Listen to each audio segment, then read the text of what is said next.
What it is, what it do is K-Lifts. Today's video is understanding K-Lifts. I have a couple topics off the top of my head. Actually, I wrote it down, let's be real. I wrote it down just so I can kind of give you more in depth of what and how I am. Topics we'll be going over today, it'd be motivation, work ethic / style, my inspirations, opinions on fitness aspects. This would be including form, diet, and the perception of fit people, based on how I see it and what I've been seeing over the years. Another topic would be supplements, sponsors, ambassadorships, military life, because I am active duty Air Force, and my gym experiences throughout the different gyms I've been in, and what led me to leave those gyms or try out something different because I saw something better, or, just life happened, So these are the introduction topics. Let's get to it. Inspiration wise, like I said, in the beginning, my uncle really inspired me to do better, but also I've always had this ambition and drive to want to be the greatest. I didn't compete until 6 years later, because I was very nervous. I was like, I don't know how to sign up. I was making excuses. I was like, I don't know how to sign up. I don't know, da da da da. And then my life was changing really, really fast. So it really kind of manifested into something greater after I joined. I'm giving a lot of credit to the military because they did instill a lot in me, but it also brings out what you already had and you didn't even know it. So there is a hunger and a drive that I've always wanted to be great, but at what? Everybody wants to find their purpose in life on what they're great at and then maximize on it because you think that's the only quality you're going to have to be successful. But that's not the case. I have my hands in many things. I cut hair, I lift. There's plenty of things I have to do as far as my life and even career-wise. So, but me maximizing on lifting, that is my happiness. That is my serenity. That's my foundation. Like foundation whatsoever. I be myself. I'm happy. I'm at peace. I'm really at peace in the gym, pushing myself to different heights. Also, you find out where your mental state is at. You can tell if you're ready to give up easily or if you're very highly motivated. Some people can say that they're like the most motivated person in the world, but on their down days, they're like, I ain't going to the gym. That's the time you need to go. That is the time. I can't stress it enough. On the crappiest days that I've had, from coming from work and coming all the way to the gym, I was like, man, I don't even want to go. Like, it becomes a habit. You got to create that habit in your brain that you got to go. But if you're going to go, give it everything you got, because a wasted day is just a wasted day. And somebody on the other side of the world is getting it 8 times harder than you. Whether you competing or not, somebody is outworking you. And that's the mentality you got to have. And athletes already know this mentality has been preached and drilled into you.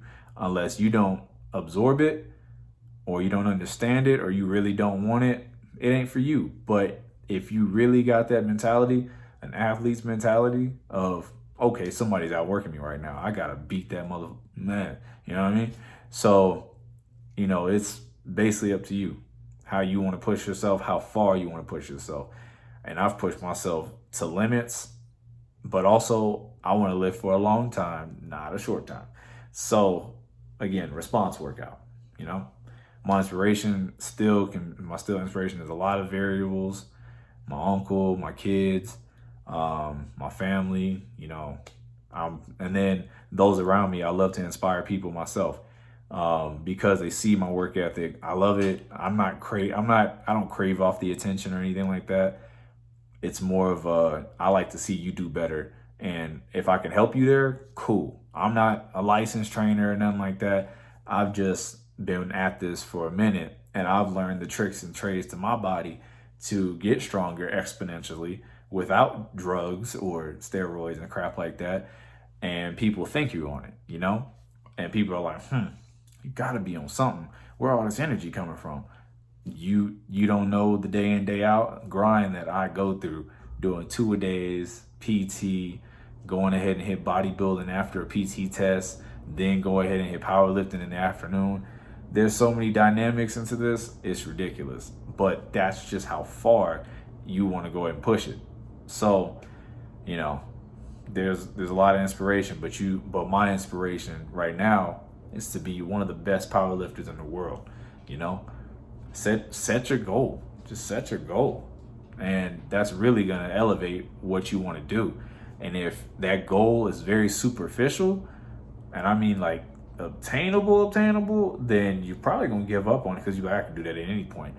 No, if you want to be the best in the world, you got to be at it all the time, all the time, all the time, because there's always somebody PRing the next day, PRing that day. You don't know when that person from Russia gonna come to the U.S. and then just randomly be at your meet. That's the funny part. Yeah, people drive for these meets. So I learned that to my first meet. I was like, "You from where?" And it was like, "Yeah," poof, and he pulled and beat everybody. I was like, Jesus. So that really instilled a hunger in me. So that's my inspiration. Sorry, that's so lengthy, but this is a get to know me and understanding K lifts. On to the next section. So the perception of fit people really goes into a broad spectrum. Most of the common things are he got to be on something, got to be on steroids, or you gotta know something. You know, you got to know at least something that can elevate my game. People's patience with fitness is ridiculous. Yeah, it's very ridiculous. People want to get to the top in a short amount of time. That's it. But they don't want to put the work in. If you do want to put the work in, cool. Stay natural. Don't mess with the body God gave you. Just build on it. Because we have that capability to adapt and not alter it, artificially. You can literally be you. Just be you. Know what your body is basically capable of, and know its limits. People always say, people be like, "Oh, you black, so you predisposed to be rocked up." You're gonna hear this all the time. Yeah, black boy over there can be freaking rocked up. He can be, cut up, but if he's rocked up, 9 times out of 10, he's either predisposed to have some big old arms, or he built upon it and he got that way on top of his genetics. It's just an advantage that he had, but don't always mean that they on roids. A lot of people think they'll know like different advice, different supplements, and all these testy boosters. I don't know a lick of them things. I don't know not one of them. Not one testosterone. You could speak it to me and I'll be like, is that Spanish? I mean, what is that? I'm like, I don't know. Because I'm very simple. I'm very simple, and it amazes people that I'm very simple because I don't take anything, but I don't do anything but cook and take pre-workout BCAAs. That's it. The rest is natural energy that I've built up because I've broken my body down to the point of pure exhaustion. I get my sleep. I get everything in. Sometimes I can't. Sometimes my lifts go off without a hitch. Sometimes they're like, you burnt out today because you didn't sleep enough. Or, there's a lot of factors, man. A lot of factors. But the perception of fit people, it's a big old scale across the board. Big scale across the board. Just because you big don't mean you're strong. Just because you're strong don't mean you're going to look big. That's a power lifter right there. You ain't got to look like me to be a power lifter. I look like a bodybuilder. And I have way more bodybuilding friends than I have powerlifting friends. So, misconceptions. Very big misconceptions. So, normally people that are big, they ain't strong. They ain't strong. They're not strong. But reiterate this. You can be big. You ain't strong. You just know how to go ahead and keep your muscle under tension and do what you do, There's ways to grow and there's ways to be strong. You feel me? For me, like I said, that's a big thing for me. I'm not going to look the part and not be it. That's just me. We're going to kick it off with supplement sponsors and ambassadors. I myself am sponsored by only one person, and it's a supplement company. It's called EPN. Blue Rise Ballistic is this pre-workout that I use today. It's amazing. Longevity in my workout. I had a 4-hour workout session today. I will drop that discount code below. Be R Kelly 10, and definitely would highly recommend that. I can't even blow smoke on it. I tell you, if I give you a real review. Switching off from Lit AF because it gave me a peak. I wasn't sponsored, wasn't ambassadoring them or anything like that. I'm just saying some of the stuff I have used, bucked up, stuff like that. I am ambassadoring Titan Fitness, the logo. So they're out of California, Los Angeles, San Diego area. They're good, workout clothing brand. I ambassador them. They have some pretty nice apparel. So if you want to go check that out, I also have my discount. I'll drop that in the description below. I don't really have another ambassadorship that I'm promoting, but these are the two main brands that you'll see me have, or I am using, especially EPN, especially this pre-workout. So I will drop that for you. In a sense, I'm not on a hunt for sponsors or anything. It's nice to get them, but again, I've never into the fitness part or the strength part and advertisement of apparel and stuff like that. I don't get super into it, but to progress forward, you kind of have to be. I'm really low key. I just like to put in the work and then let my work speak for itself. That's why I'm pretty transparent about my supplements, my sponsors. Again, I only use my BCAAs. I have Beyond Raw BCAA. I can get that for y'all, but it's a watermelon. It tastes good. I drink that in. Dang, I lost the word. I'm sorry. I'm gonna just be a simple dude. I drink that with the pre-workout, my EPM workout. So that's pretty nice. I will be getting a lot more supplements from them just to test them out, but I'm not a big supplement guy. So we'll get more into that, but definitely go out to get my code. As I receive these supplements, I will review them for y'all, give y'all my honest opinion on them. But it's definitely my aspect of my fitness and my powerlifting / bodybuilding life. As far as my sponsors, supplements, and ambassadorships go, I only have 2, Titan and EPN. I'll rep those all day because they done me well. So I'll drop the links below. So my diet. Thing about my diet is I pretty much ate whatever I wanted to. I have a high metabolism, and definitely I'll tell you my progression of poundage and weight from when I started to now. I'm about 5'8", and I'm 185 pounds if I wake up and eat. If I don't eat and I'm just waking up, I'm 182 all day.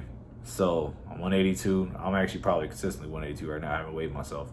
But I never peak 185, 184, My diet consists of mainly protein and carbs, some vegetables, broccoli and cheese, chicken. But I've really targeted on, I love steak. I eat steak like crazy. I kind of, if people were to pay attention or go in depth of how I actually get bigger and whatnot, I'm old school. People back then, here's my opinion on this. People back in the day didn't have all these supplements and crap like that. Eggs, milk, beef, foods will do it. They will do it. You want it, they'll do it. You don't gotta do all these extra crap, spend the money on it, man. It's all fine and dandy if it worked for you, but you gotta find that supplement that works for you, I'm gonna be honest. You gotta find that supplement that works for you. I've tried whey protein. I've tried mass gainer when I was trying to gain weight. It didn't work. I did it properly. Didn't work. Find that X factor in your life and you gotta change it. My X factor, I never ate breakfast. Never. And even when I tried, I only drank like I drank like what, a muscle milk in the morning. That don't do nothing, man. That really don't. Gives you the essential proteins. You still burn that off real quick, you know. Uh, it's just really, there's really a lot of variables when it comes to fitness. So I'm active duty Air Force in New Mexico. Borders El Paso. Borders El Paso. I'm out here lifting. I did my 2 meets out here. I worked out on base for a while before, you know, kind of moving around. I started off at 155 pounds before I joined the Air Force. You know, tons of cardio. I was told to drop weight before I could get in. I also dropped that weight, and it was bad. It was really bad. But I was a gazelle when I ran. But needless to say, I hated that. I really hated that before I got in. I packed on about 20 pounds after I was, you know, acclimated at my first base. And, you know, I was in the gym still, you know. It's just something you're not going to take away from me. Like, I'm always going to gym. So I was continuing to get stronger. I hit 355 when I first arrived on base. I think I hit 315 before that when I was a civilian. So I hit 315 for one, and I was like excited. I was ecstatic. It took years to get to these points. I was, by the end of like sophomore year of high school, I was hitting at least 210 or 225 or 210. It was 210, I remember. It was like 210, and I just kept going, you know. I love bench. Told y'all, I never did legs. Like, barely. Never. Only reason my legs don't look like chopsticks right now is because I was a running back. I did track, did soccer, swimming. Swimming slowed me down. But yeah, man, I was gone. Like, I bounced around sports like crazy. But yeah, that's my military. Definitely out here, you know, doing what it do. I am a PTL, physical training leader, for my squadron, so I do lead PT. I even conduct the PT test if I need to, you know. I always pass the PT test. I'm never worried about that. People are, but you know, it is what it is. It comes with the territory. You always got to be on top of your game, you know. Active duty, man. So I am afforded the positions and the opportunities to work out in the morning because it's how I conduct PT. But I will do our workout first, and then if I have time, I'll, you know, do my 2-a-days, and I'll do my session in the morning, and then I'll do an afternoon session because I feel refreshed. I'm like, all right, cool. I'm not tired after the sessions, so I'm like, cool. Woke up early, deal with the whole military thing, did my work, you know, knocked it out at work, do what we do, get maintenance done and whatnot, and boom, jet on down back home, and then get my other session in, you know, the night session. So it's pretty cool. If you wanted me to go more in depth than that, cool. I'll give you some insight on that, experience, whatnot, but I'll leave that solely for another video because that's ridiculous. I'll get onto these gym experiences to end this video off. It's a lengthy one. If you watch this all the way through, oh my God, kudos to you because I can talk. But I'm gonna give you my gym experiences through various gyms I've been at. To give y'all insight about my gym experiences, I did start off as a teenager before joining the military at LA Fitness. It served its purpose as far as me getting started and whatnot. It gave me a good foundation, all the equipment I needed. Joined the military, you know, I had access to a free gym, obviously, and yeah, I worked out on base. And from base, I moved down to El Paso and came to Gold's Gym. Did my membership there up until Corona. I competed twice from that gym. Like, being at the gym, I've competed twice. The first time I got DQ'd. The second time, first place everything, and I was happy. They drug tested me, and it was like, oh, I swear you gotta be on something. Nah, still good, solid. I left that gym because, you know, it was one of the last ones to open up for Corona. Went to Revolution Fitness shortly after coming back from TDYing to Korea for something I had to do. It was a good gym, but it just didn't have everything I wanted. The owner didn't allow like chalk and stuff like that. I use liquid chalk. I like to be considerate in the gym. I like to clean up after myself. If I do make a mess, clean the bars off. Rona, 2020. Even then, still don't leave a mess. So just be considerate. That's how I am, because I respect the gym. I respect what it brings for me, and I respect what it provides for me. But I didn't see eye to eye with him with that, because I was like, all right, you're not gonna allow chalk? That's crazy. I'm a power lifter. Okay. So that very same day I went to True Fit.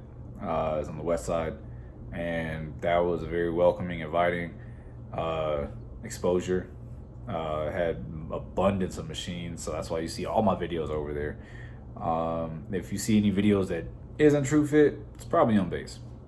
Only 2 gyms I go to during the morning. So those are some of my gym experiences. The atmosphere does make you want to leave, depending on how the people are, depending on how the trainers are. They, all that flirtatious crap. If people, for me, it turns me off if people ain't about their business and they just go for show. I don't like that. That's why it took me so long to be a to even step into the bodybuilding ring. It's because I don't like to go for show. I'm strictly strength. I want to be strong, every aspect possible. So be well-rounded, yada, yada, yada. Put the work in, let your hard work show for itself, But different aspects in gym experiences. So that's what I have to give and offer. Thank y'all for watching my video all the way through. It was lengthy. But if you do have any comments, questions, concerns, gripes, complaints, hit them in the comments. I'll read them. I'll read them, respond, hit me in the DMs. Not like that though. Just come with any questions you have, and I'll answer them pretty quick. I always got my phone on me. So be easy. It's K Lifts. Hope you enjoy the video.